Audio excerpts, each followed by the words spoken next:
I have found being with strangers sometimes in the past easier than being with those who were of my own family because it was more vulnerable to be with those that I've known my whole life. And I just decided, whew, it's much easier on a one off situation to be truly myself. So that's where I practiced.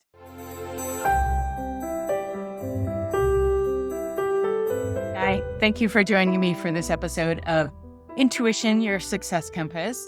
I'm Vicky, and I am so grateful that you are here in whatever platform that brings you here, either visually through YouTube or through all the podcasts. I am a big consumer of both. So this is an attempt to appeal to the different ways that we all learn. And this episode is about a word that frankly used to annoy the you know what out of me. It just bugged me. And I think it's because it's one of those words that's overused, still overused. And it didn't have a lot of context. And I decided a couple weeks ago, Vicky, just delve into that. Like, why don't you like it? I think if there's anything that bugs us, we should look at it and we should see where that is so that we can get rid of the irritation. I don't know if I got rid of the irritation yet, truthfully. But in writing this episode of my bullet points that I have softened a little, and the word is authenticity. And the reason that it's bugged me in the past is I feel like it's one of those things that people throw around. Like, you must be authentic. Well, no, duh. But what does that mean? Like, what does it mean to you? What does it mean to me? It's going to mean something different for everyone. So the idea of be your authentic self, when so many people don't actually want you to be their authentic self, your authentic self has always felt so disrespectful and it almost trivializes it. When authenticity is something incredibly important to self awareness and vice versa, they support each other, to intuition, and to actually living a life that is in alignment, another word that gets thrown around too much, with oneself and in actually knowing oneself. So I feel like lately people will say, well, I want you to be authentic with me. And then when you are and you're truthful, they're like, yeah, but not that version because I want the other version that I thought was authentic, but not this version that is truly who you are. And it's so misleading and so surface level that the word is being used that it frustrated me. And then I thought, well, much like I have a rule that if you're going to complain about something, I'm going to ask you, what are you doing to contribute to it healing, to it moving forward, whatever it may be, whether it's, relationships, politics, education, your own health. Like if you're going to complain about it, what are we going to do about it then? And how are we going to tap into it?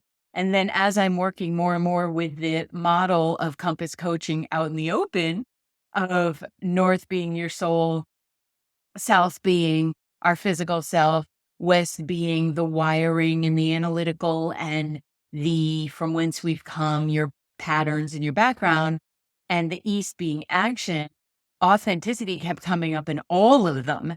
And I'm like, okay, you just better dig into this, girl, and you better figure out what is annoying to you so that you can release it.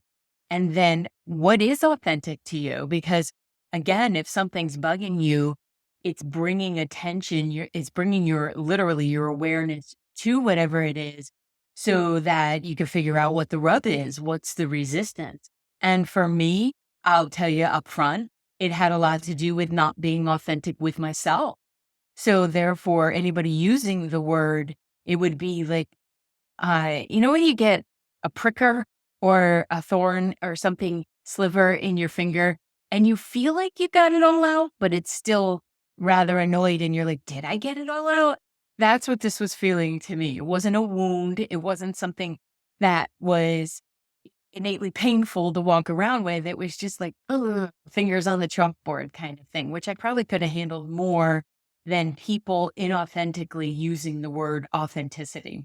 So I want to talk about it. And I want to bring up like what's been my experience, what's my perception of it, and then some tools to help you identify who is, and where is your authentic self? Because I feel like one of the greatest gifts my coaching does with people is it brings clarity to their lives. And that's been reflected back to me over and over again, that clarity is what I bring most. And that I'm grateful for, because it's always a little bit easier to see somebody else's process and to have an observer's position, but not so much with ourselves. And I feel like one of the greatest joys in my intuitive coaching practice is to pull out and invite the person I'm working with to meet their authentic self, to meet that being that is truly them, wired from soul level and with the inclusion of the human self. And I've actually shied away from using the word authenticity because it felt too shallow, too woo, too annoying to me. And I didn't want to be like those that were using it. Well, then join in the clarification. So authenticity to me is not only being true to oneself or embracing your uniqueness. What is it that makes you tick, or is the combination of who you are? It's also about your actions and how they align with your values. And do you know what your values are so that you can align your action with it? It's got multiple layers of delving into who are you in that moment, because we change. You can be authentic in different levels of your life and still be completely authentic with yourself. So, you know how you have varying degrees of intimacy with people. You may not share as much with the people that you work with as your, good girlfriend or with your partner. There's different levels, but you can still be authentically you everywhere you go. And I decided a long time ago that it was too much work. I was very good at putting a mask on and changing, and I called it being an empathy chameleon. Like I could change who I was for the person I was with, because that just seemed easier, because in my childhood, I'd learned to do that with my parents. Like, who did they need in this moment? Who did they require me to be? Am I the funny one that's going to break up tension? Am I the one who's bringing clarity to whatever the situation is? Am I the one who's going to take mom to whatever appointment she needed to go to? Like, what's my role here? And I learned to play that role in so many different areas of my life that it was seamless. It was so seamless, I didn't know I was doing it until I started doing some of my own work and realizing that something feels off. And I think that's the gift of the word authenticity. Like when we're thinking about it, am I being authentic? If you're asking, am I being authentic? Likely you haven't decided what authenticity is to you or who you are in your authentic self, in your true self, in your centered, lined up, and lit up self. Like, who are you wherever you go? I decided probably around 6 years ago that wherever I was who I was. And if someone didn't like that and they didn't appreciate who I was in that role of being me, then they could exit stage left. Pack your shit and go, because I don't have time for that. Life had taught me in the many experiences of family and of my husband passing that I don't have time for that crap. Like, I really don't. I'm a kind person. And the more I learn about myself, I am a lot more fun to me and with others. And I'm more truthful. And you can tell when somebody's in that frequency within themselves where they're not phoning in, because they just know who they are and they're good with who they are. And you might not want to hang out with who they are, but you can still respect the fact that they know themselves well enough to be centered in that knowing. And that's who I decided I put. And I've obviously learned a lot more, and I'll continue to learn more about me as I go through this, but it's a hell of a lot less work to be truthfully who you are in that moment And I mean that moment of time, not necessarily in that moment, because if you're still being authentic in that moment, you may be doing the chameleon thing too. So, authenticity to me is, can I leave this conversation or this moment or this experience and feel like I didn't step outside of who I was? I didn't fake anything. I didn't become someone else in order to make it okay for whomever I was with. Now, I am still in charge of the delivery of my words, of the delivery of my energy. I'm in charge of being kind. I'm in charge of being present. But it's a whole heck of a lot less work if you're not questioning who you are in that moment while you're in that moment.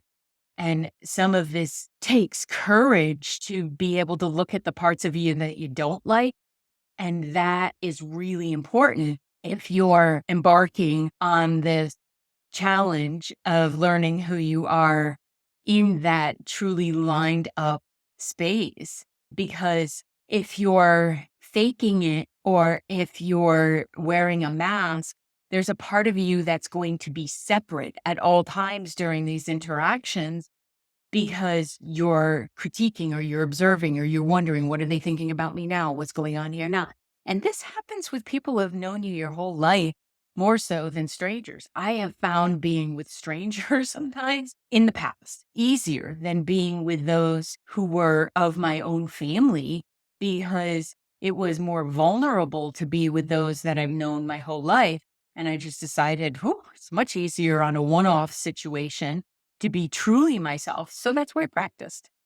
I practiced with those people that came into my business and I was truly who I was, share things with them. I didn't share with my own family members about how I felt or who I was, in helping them move forward in their lives. And then one day decided, woof, I am really shirking my family, the close ones who want to know this about me by not showing who I am truthfully and not being good with who I am. So when you're exploring the idea of authenticity, it's not just about speaking what's on your mind all the time. It's actually more about knowing who you are deep within and facing some of the self judgment that you may have had, self doubt, big one, and eliminating the comparison game with others, and even eliminating some of your family expectations or maybe cultural expectations. Because if you're asking, how do I want to live authentically? Who do I want to love? Like, who do I love authentically? Who do I want to be with? Maybe that clashes with some family or cultural beliefs. You have to take that time to know who you are first so that you can stand in that surety of self and truly call it authenticity. I used to say to my daughter when she was very young, and this was before I actually knew of the word or the meaning or the depth of the word authenticity or being true to oneself. I used to ask her, who does she have to answer to at the end of the day? Because she was always worried about other people being upset with her. And I wanted her to know that she had to answer to herself first. Like when you put your head on that pillow, you have to answer to you because you went everywhere with you. You had every conversation with you. And you will know if you're BSing you. And you will know if you're shortchanging you. But it can be easy, especially in today's society with social media and the comparison and the put the perfect lifestyle out there kind of story message to stuff that and not know who you truly are. And that's a shame because we all bring such a gift to this world. Our uniqueness is our gift because it would be boring as hell to all be the same. So what you bring in is your soul's experience from lifetime to lifetime. And what you've learned in this lifetime, none of us can do that in the way that you can do it.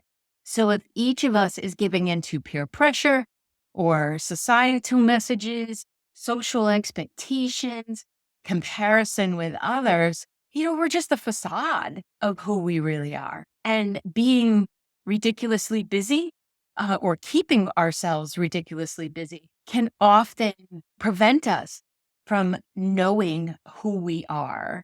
And the reason I wanted to have this conversation was to explore some of the reasons one might put the effort into knowing who they are as an individual, who they are in their uniqueness, and who they are in their gifted soul self. There's a power to exploring authenticity. It has such a positive and enlightening impact on our mental well-being to know who we are in our essence, at our core, including our values. You do not have to rent a billboard. You don't have to tell people you're doing this. I would actually recommend that you not initially. Working with your coach, working with a therapist, maybe an accountability buddy, but you don't have to announce that I'm doing some deep diving and learning who I am authentically. And then I'm going to step out in it because that's vulnerable. That is maybe exposing yourself to someone giving their opinion. That's not to say you can't have these conversations and should with a trusted being because they can encourage you to be you because you are a gift. You're here. You're a soul. You're a gift. So the power and the infusing into your mental well-being that authenticity can bring is more of that quieting of your inner critic and helping you to embrace that superpower that is vulnerability and self-discovery. Now, I usually recommend that people start really small. Like start with, what am I having for dinner? Do I even like that? Or have I just am I in the habit of eating it because it makes sense? Or because this is what we've always had on Tuesdays? Or is it really good for my body? Am I listening? Do I get inflamed about it, after I eat it rather?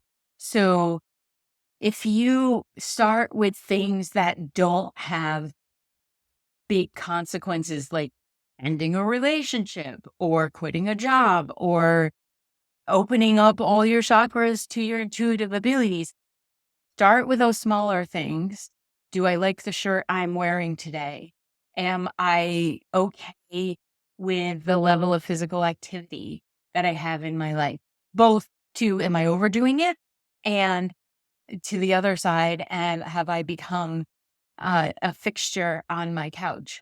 All of these things, if you start with the smaller, what's in every day, asking yourself, do I like this? You might get tired of you. You might get tired of hearing the questions, but it is the surest way to learn what is it that is not working for you so that you can figure out what does work for you.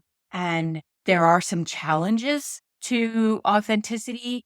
There can even be some obstacles in there because of, like I've mentioned, family, social pressures, but you get to decide the culture of your brain. Like you get to decide the culture of your heart.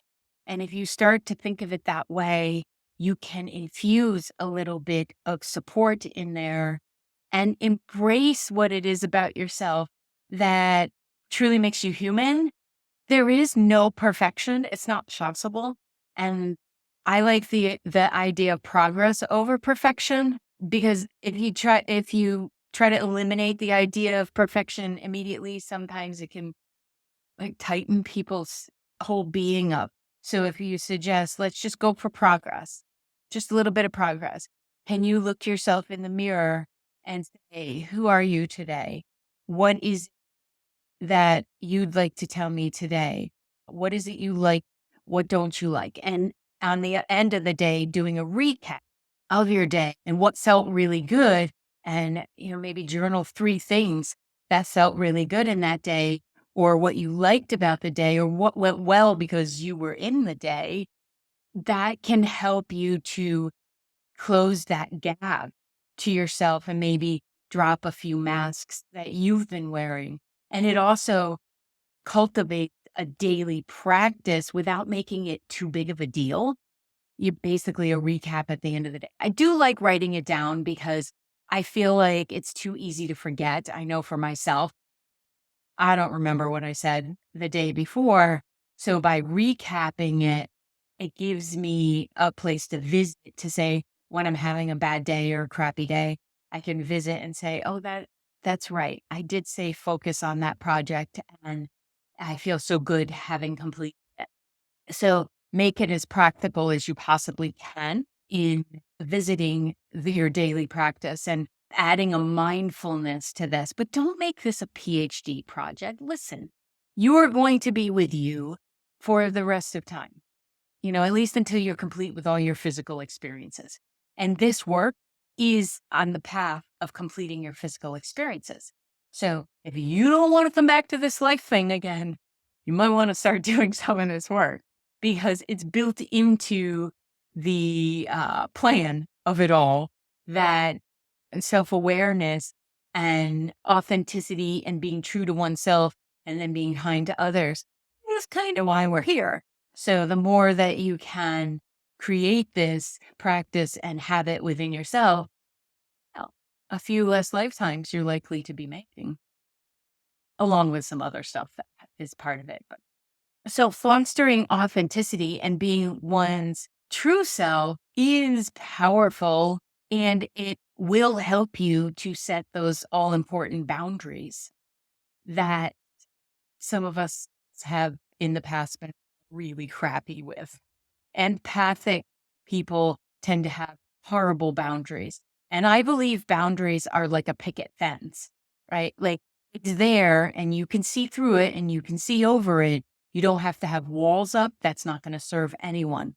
Boundaries are for self awareness. Boundaries are for keeping your energy strong. And boundaries are there so that abusive behavior doesn't get in. But if you think of your boundaries as picket fence, and you can swing open that door and you can decide what's a strong boundary, what's a boundary needed now, what's a boundary that's not needed now. But either way, as you navigate that different topic, knowing who you are and being authentic with self will help you realize what are your no thank yous. Like that expression, what do you have to say yes to in order to say no? Well, you have to say yes to yourself in order to say no thank you to someone who doesn't want you to be your best self. And that happens a lot when you're growing and when you're raising your vibration and when you're learning about yourself. There will likely be people that are in your life right now that don't want that to happen because they want you to stay accommodating and they want you to just be quiet and not cause any kind of upheaval. And even if that upheaval is you saying, I'm not okay with this conversation, I'm going to leave. To some people, that feels like you've thrown a fit and stomped out the door. And you're like, no, that's a boundary I have. That's not going to happen. But in order to know what your boundaries are, you have to know what your values are. And in order to know what your values are, you have to decide what works for you and what doesn't work for you. And all of this contributes to what is known as authenticity. And then once you are able to recognize the things that no longer resonate with your authentic self, it opens up space for what truly matters for you. Like maybe you don't want to go out on the Thursday night, girls' night any longer. Like you want to stay home with your family or you want to stay home with yourself and have that be a grounding time for you. But you haven't been able to say anything because you didn't have that boundary because you didn't take the time to realize, well, what is it about going out on a Thursday night that I just don't like? And maybe you just come to the conversation where it's like, can we do this on Saturday? Because on Thursday, I'm tired and I still have to do Friday. So would Saturday work for anybody? And if it doesn't, well, then perhaps you decide it's one Thursday a month and that's still a boundary set. But you learn to say no to things that no longer resonate by knowing who you are and releasing those societal expectations, right? When you're delving into your own know who you are, and let me just set aside for just a moment. When somebody says, I don't know who I am, I will often say, congratulations, because that question alone is you asking, who am I? And you will, if you are an evolving being, you will ask that question for the rest of time until you're complete with these human experiences. And then you'll be like, hey, I know who I am. I'm good with it. So I don't know who I am. It'll become less and less of a dichotomy, like less and less of a space. You may say, I know who I am. I am learning who I'm becoming, right? It'll become a place of strength. Like I, in essence, know who I am, and I'm aware that I'm going to constantly be growing.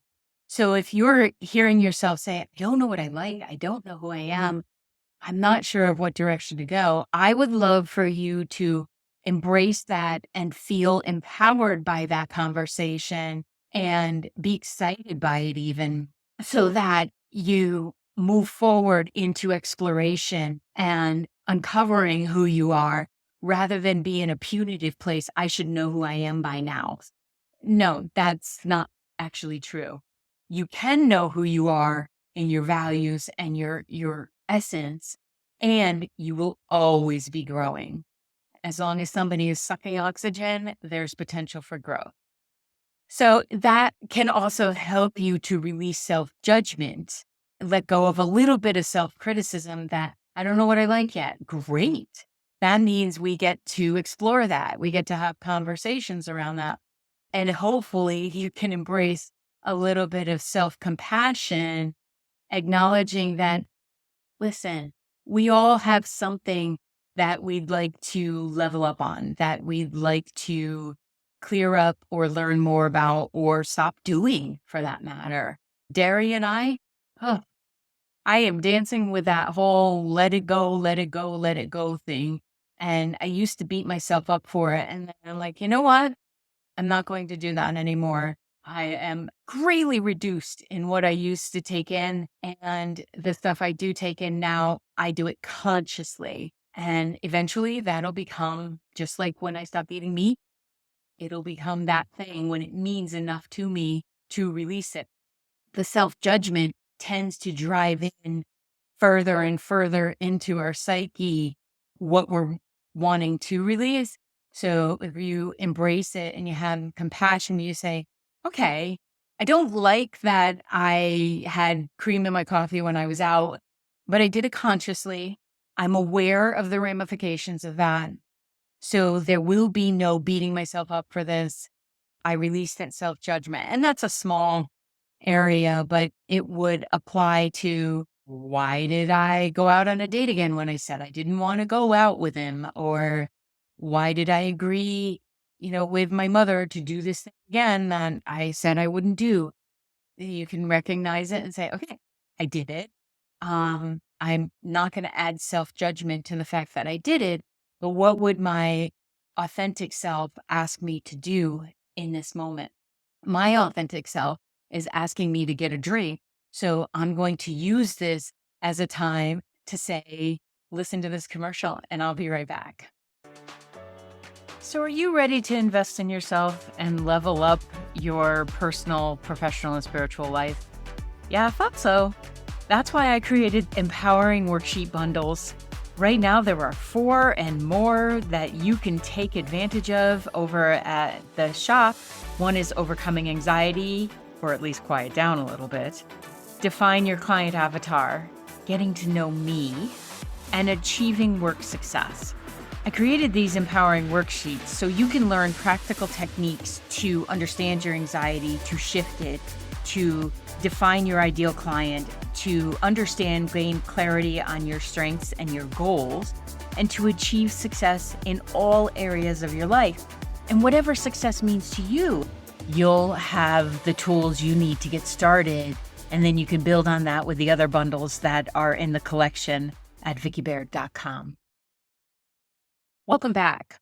I really did need that drink. It was getting a little dry up in here. So, if you are learning, or when you are learning what makes you tick, what's unique about you, what you love about you, get clear and make a commitment about being genuine to your inner self. Embrace the process, as they say, the house of they, and to have a little bit of patience. When you experience the self doubts, talk to it like you would a 5-year old who's lost in the grocery store. That's always my example to myself when I'm being tough with me. I would not be tough with a kiddo that was scared. I would say, all right, it's okay. You're going to be fine. It's okay you wandered away. We're going to find your people. I do the same thing with myself. It's okay. You wandered away from compassion and acceptance and authenticity. We're going to find your alignment.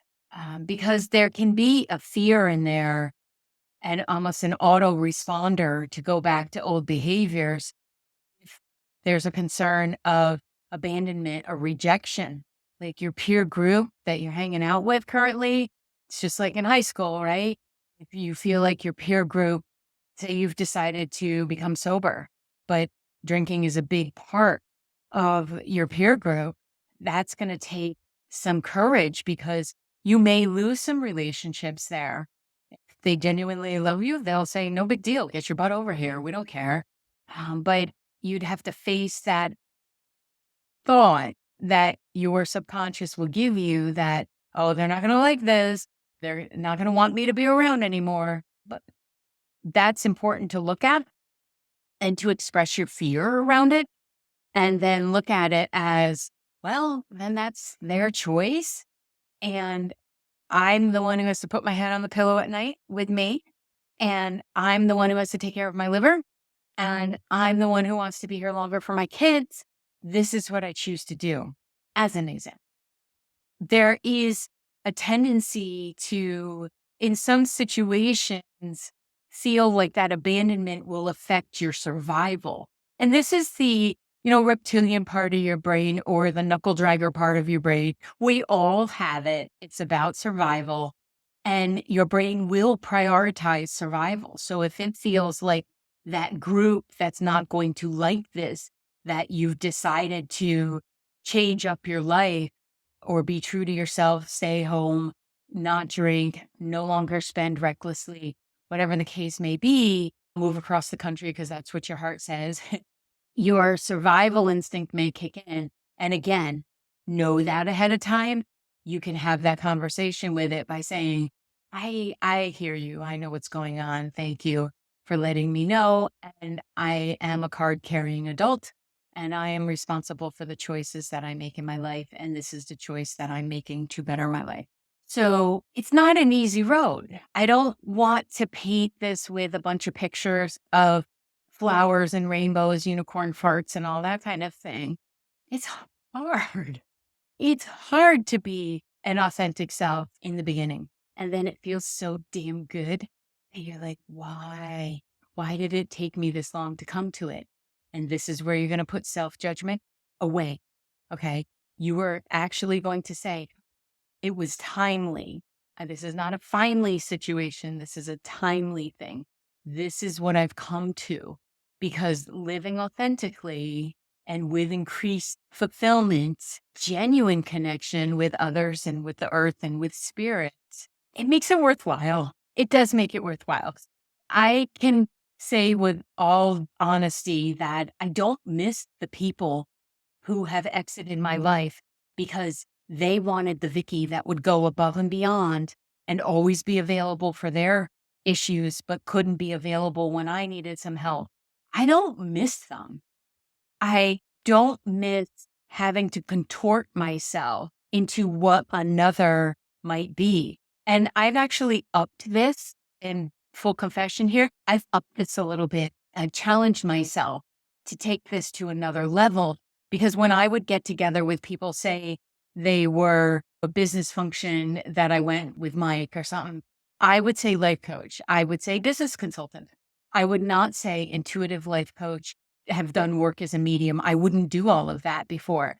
And over the last 6 months or so, about the time when this word started annoying me again, and I knew, okay, here's the next level that I'm arriving in, I started erasing or eliminating that tendency to edit what it is that I do for a living. I'm very proud of my work. I have integrity in my work, but it was almost like I don't want to deal with the conversations, but I've never actually had to have a conversation with someone. So that was a societal message that was in my head that someone's going to think what I do doesn't have value or is too woo woo or all that. Well, who the freak cares? Like, I certainly don't, because they're not going to be my people anyway. But it wasn't until I started challenging myself around the idea of authenticity that I realized I wasn't being authentic in this area, which is also going to kind of screw up the business that you have. Because if I'm not being authentic and very open and clear about what it is that I bring the world and my own gifts and uniqueness, who the hell am I to ask other people to do it? That didn't sit well with me. So what comes of that is common. And it's like, yeah, this is who I am. This is what I bring. Nice to meet you. What about you? And there's just less friction. It's hard, and your knees may be knocking. You may be scared. You may be worried about your employment if you show up and truly who you are. Well, then maybe you be authentically in your work life, and then you expand yourself and your search to line up with something that is more authentically aligned with what you're skilled to do, what you want to do, and how you want to do it. So once you become aware of the conditioning that's gone into this, the pressures that are there, you can actually have, I think, more empathy room for authenticity in others. So then you start accepting people for who they are, and you start really seeing people for who they are, but not getting too engaged in wanting to change them either. Because let's face it, we all have a personal agenda. We'd like people to be who we want them to be rather than who they are. And a lot of the work that I do is helping people understand the partners that they're in a relationship with, the people that they're working with, who they're hiring. And that comes from being able to see people for who they really are and not being invested in it. And it may be disappointing. You may realize that the people that you have come to know and you start seeing their authentic self, who it is not okay with you, and you have to create some distance or those boundaries. But you know what? If you really want to live a life that is joyful and connected, spirit filled, intuitive, healthy, loving, you got to do this work. There's no workaround to it. You will get to it eventually in one of your lifetimes. So I feel like it's when, like right now, my granddaughter, she takes AP courses. So she's got work that she has to do over the summer. When she comes to visit and stuff, she'll say, I have to go do my homework. And I feel like this is a similar thing. We're preparing for those advanced classes that will come up and those advanced experiences. So this is about being in the West. This is where we do the work. You do the work because then you can put it into action when we move into the East. And that's where life becomes really fulfilling. And I want you to feel proud of yourself and to pat yourself on the back for every little bit of authenticity that shows up in your life. And everything that goes really well for you is because you've shown up authentically. Now, is it worth it? Thought so. So I promise you, I will continue to do mine. I will continue to ask myself if I'm being authentic, if I'm lining up with me, if the person who's going to sleep at night has been integrous with herself and her authenticity during the day. And if not, what can we level up tomorrow? It does become a we at times because you're inviting the soul and your human self in, and then all the other versions of self that have been there before. Because the more that you're living authentically and the more that I'm living authentically, And the more that everyone is doing this, the less we're going to look to others to fulfill us, and the less we're going to look to others in judgment and in separatism and in less than energy.